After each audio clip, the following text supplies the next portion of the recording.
नमस्कार, पंजाब केसरी टीवी में आपका स्वागत है। और इस समय आम आदमी पार्टी के प्रचार समिति के प्रदेश अध्यक्ष डॉक्टर अशोक तंवर हमारे साथ हैं और ये हरियाणा में कुछ बदलाव करने की बात कर रहे हैं और एक बदलाव यात्रा की शुरुआत की जा रही है। तो डॉक्टर अशोक तंवर से पूछते हैं क्या बदलाव करना चाहते हैं और क्या है ये यात्रा। डॉक्टर साहब, क्या बदलाव करना चाहते हैं ऐसा जो यात्रा करनी शुरू कर? बदलाव तो व्यवस्था में होना चाहिए, बदलाव सत्ता में होना चाहिए, बदलाव नेतृत्व में होना चाहिए, नीतियों में होना चाहिए। लोगों के जो काम वो वर्षों वर्षों इंतजार करते रहते हैं, उनकी गलियां टूटी पड़ी रहती हैं, नालियां नहीं होती, मकान पक्का नहीं होता, बच्चों के लिए अच्छे स्कूल नहीं होते, अस्पताल नहीं होते, पढ़ जाएं तो रोजगार नहीं मिलता, कानून व्यवस्था नहीं है, महिलाएं सुरक्षित नहीं है, जुल्म जाति के लोग शिकार होते हैं। तो ये जो आज की व्यवस्था है उसको बदलने के लिए आने वाले समय में आम आदमी पार्टी बदलाव यात्रा कर रही है। 10 दिन की यात्रा 90 की 90 विधानसभा और 10 की 10 लोकसभा में जाएगी। 4 जगह से इसकी शुरुआत होगी, फरीदाबाद, सिरसा, कालका, महेंद्रगढ़, 4 जगह इसका समापन होगा। जींद, भिवानी, पानीपत और कैथल। और 2.5 से 3 लोकसभा एक व्यक्ति वो करेगा, सुशील गुप्ता जी, मैं, निर्मल सिंह जी, अनुराग ढांडा। तो इस तरीके से यात्रा पूरे हरियाणा में घूमेगी और 2024 के लिए एक मजबूत जमीन तैयार करेगी। लेकिन विकसित भारत संकल्प यात्रा सरकार की चल रही है, अपनी योजनाएं गिनवा रहे हैं, लोगों की समस्याओं का समाधान कर रहे हैं मौके पे। कैसे उन लोगों को कैसे मात दे पाओगे आप? देखिए, वो जो विकसित भारत की बात कर रहे हैं, आज विकसित इन सब पार्टियों को मौका मिला। तो भारत अगर विकसित हो गया होता तो आज विकसित भारत यात्रा की जरूरत ही नहीं पड़ती। लोग अपने आप ही बोलते भाई विकसित हो गया, कोई जरूरत नहीं है। इसका मतलब अभी भी विकसित नहीं हुआ है भारत, अभी भी शिक्षित नहीं हुआ भारत, अभी भी चिकित्सा के क्षेत्र में, रोजगार के क्षेत्र में, भ्रष्टाचार खत्म करने की दिशा में, किसान की आय दुगनी करना, मजदूर के हाथों को और ताकत देना, इन सब मामलों में बहुत पीछे है भारत।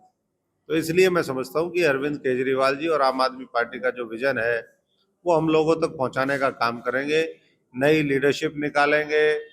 जो प्रतिभाएं आज छुपी हुई हैं लेकिन वो राजनीति में बड़ा बदलाव करना चाहती हैं, तो उनको हम आम आदमी पार्टी की मुख्य धारा से जोड़ेंगे। आप कह रहे हैं ना शिक्षा है ना स्वास्थ्य है, लेकिन सरकार, मौजूदा सरकार की बात करें, कह रहे हैं कि हमने हर जिले में एक मेडिकल कॉलेज खोल दिया और संस्कृति मॉडल स्कूल खोले जा रहे हैं, पीएम श्री स्कूल खोले जा रहे हैं, इंग्लिश मीडियम की शिक्षा दी जा रही है। देखिए, 4-5 जगह को छोड़ करके आज भी कई मेडिकल कॉलेज हैं इस हरियाणा में। अब पता नहीं वो क्या सोच करके बोल रहे हैं। 22 जिले हैं, सिरसा से शुरू कर लो चाहे कालका से शुरू कर लो। मैं पूछना चाहता हूँ, क्या पलवल में मेडिकल कॉलेज है? क्या पंचकुला में मेडिकल कॉलेज है सरकारी? क्या अम्बाला में है? क्या कुरुक्षेत्र में है? क्या सिरसा के अंदर है? क्या फतेहाबाद के अंदर है? क्या हमारे भिवानी, महेंद्रगढ़ साइड उस साइड है? क्या गुड़गांव में मेडिकल सरकारी कॉलेज आज तक बना है? तो आज भी चंद जिलों को छोड़ करके, रोहतक है उसमें, उसमें करनाल है, 1-2 जगह और निर्माण कार्य जारी हैं। अभी भी हमारे जो हरियाणा के अधिकतर जिले हैं वो अच्छी चिकित्सा की सुविधाओं से महरूम है। तो ऐसे में केवल झूठे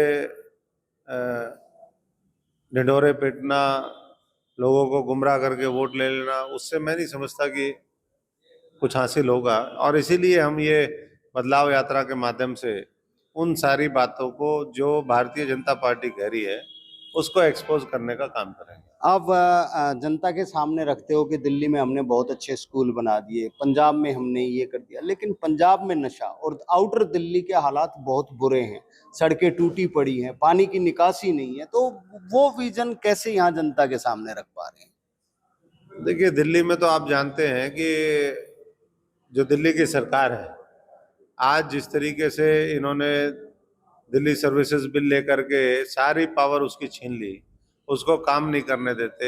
एक जो सरकार का नॉन इलेक्टेड नुमाइंदा है जिसको उपराज्यपाल कहते हैं, वो अपनी जो शक्तियां हैं उनका दुरुपयोग करने में, दिल्ली को पछाड़ने में, दिल्ली को पीछे रखने में किस तरीके से कर रहे हैं ये तो हम देख ही रहे हैं। जहाँ तक पंजाब का सवाल है, पंजाब में बहुत बढ़िया काम है। नशे का जहाँ तक बात है, नशे के खिलाफ भी ये बदलाव यात्रा में हम इस बात को भी लेकर के जाएंगे। और नशा आज पंजाब से, दिल्ली से ज्यादा आज हरियाणा के अंदर है। हरियाणा में पूरे बॉर्डर के ऊपर नशा खुला बिकता है, किसी तरह का कोई नशा 24 घंटे 24/7 अवेलेबल है। और ये सरकार को भी जानकारी है, लेकिन उसके ऊपर कोई अंकुश नहीं लगाए जा रहे। बदमाश आए दिन, आज भी एक सरपंच को मार दिया गया सोनीपत में। बदमाशों का पूरा बोलबाला है, कोई ऐसी वारदात नहीं जिसके अंदर हरियाणा के लोग शामिल ना हो।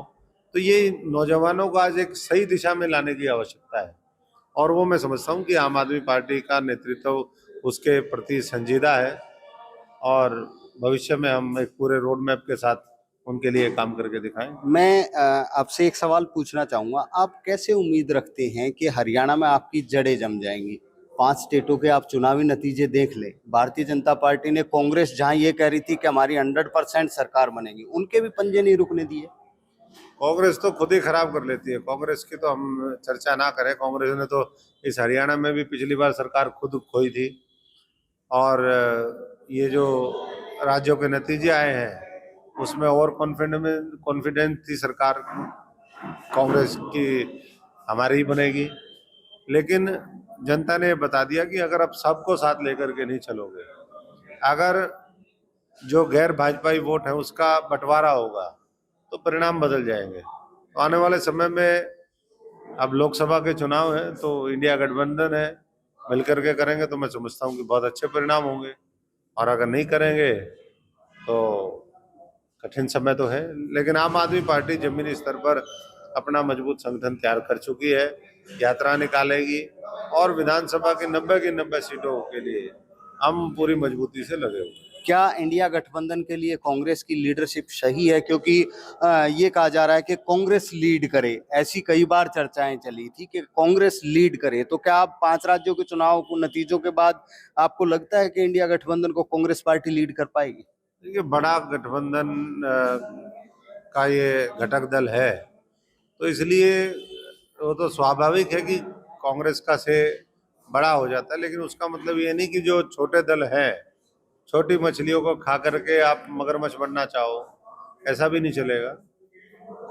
तो जितनी जल्दी कांग्रेस ये समझ लेगी कि हमें औरों के सहयोग की भी आवश्यकता है और सब मिल करके ही हम भारतीय जनता पार्टी को सत्ता से हटा सकते हैं, तो मैं समझता हूँ कि और बेहतर रणनीति बना पाएंगे। और जो 2024 है उसमें जो देश आज चाहता है कि कुछ नया हो, भारतीय जनता पार्टी को सत्ता से बेदखल कर सके, उसमें कामयाबी मिल सके। हरियाणा में भूपेंद्र सिंह हुड्डा ये कह रहे हैं कि भारतीय जनता पार्टी और कांग्रेस के बीच सीधा मुकाबला है और कोई भी दल यहाँ टिक नहीं पाए। देखिए, जब तक चुनाव नहीं हो जाएगा तब तक उनको कहने की ये पूरी लिबर्टी है, वो कह सकते हैं। लेकिन चुनाव विधानसभा खत्म होने के बाद, जैसे दिल्ली में और पंजाब में वो ये कहने लायक भी नहीं बचे थे, जमानतें ही जब्त हो गई थी। दिल्ली में 70 में से 67 सीटें आम आदमी पार्टी जीती थी, फिर उसके बाद 63 सीटें दूसरी बार जीती। पंजाब में 117 में से 92 सीटें जीत करके आए। तो मैं समझता हूँ कि वैसे ही चौंकाने वाले परिणाम इस हरियाणा के अंदर भी आने वाले विधानसभा लोकसभा चुनाव में देखने को मिलेंगे। और उसके लिए लोगों ने मन बना लिया, लोगों ने देख लिया, थोड़ी बहुत जो हवा बनाई या बनी थी वो हवा निकल गई। अब आम आदमी पार्टी के साथ जुड़ने के लिए हर वर्ग तैयार है, और वो कहता है कि एक मौका जो है अब हम केजरीवाल जी को देंगे, झाड़ू को देंगे, आम आदमी को देंगे, और नया नेतृत्व अलग अलग लोकसभा और विधानसभा में तैयार करेंगे। मतलब अब की बार बदलाव की उम्मीद है? बदलाव पूरा होगा। लोग छिके बैठे हैं, दुखी हैं, और बदलाव सुनिश्चित करेंगे। लेकिन जैसा मैंने कहा कि कोई गलती, जैसे अभी इंडिया गठबंधन ने वो बनाया तो, लेकिन अगर हम ज्यादा और कॉन्फिडेंस में रहेंगे, जमीन पे काम नहीं करेंगे, तो परिणाम बदल भी सकते हैं। 1 महीना और 1 हफ्ता बहुत होते हैं चुनाव के नतीजे बदलने के लिए। अभी तो बहुत समय बाकी है, अभी तो उतार चढ़ाव बहुत तरह के देखने को मिलेंगे। लेकिन हम आश्वस्त हैं कि जैसे हम चल रहे हैं वैसे ही चलते रहेंगे, तो हरियाणा में आम आदमी की सरकार बनेगी, आम जनता को उसका लाभ होगा। तो डॉक्टर अशोक तंवर, साफ तौर पर कहना है कि जो ये बदलाव यात्रा शुरू होगी, इससे निश्चित तौर पर हरियाणा में बदलाव होगा और 2024 में आम आदमी पार्टी की सरकार बनेगी। रोहतक से मैं दीपक भारद्वाज, पंजाब केसरी टीवी। हमसे जुड़े रहने के लिए हमारे YouTube चैनल को सब्सक्राइब करें और नई वीडियो की नोटिफिकेशन के लिए बेल आइकॉन को दबाएं। अगर आप ये वीडियो Facebook पर देख रहे हैं तो लाइक जरूर करें और ज्यादा से ज्यादा शेयर करें। धन्यवाद।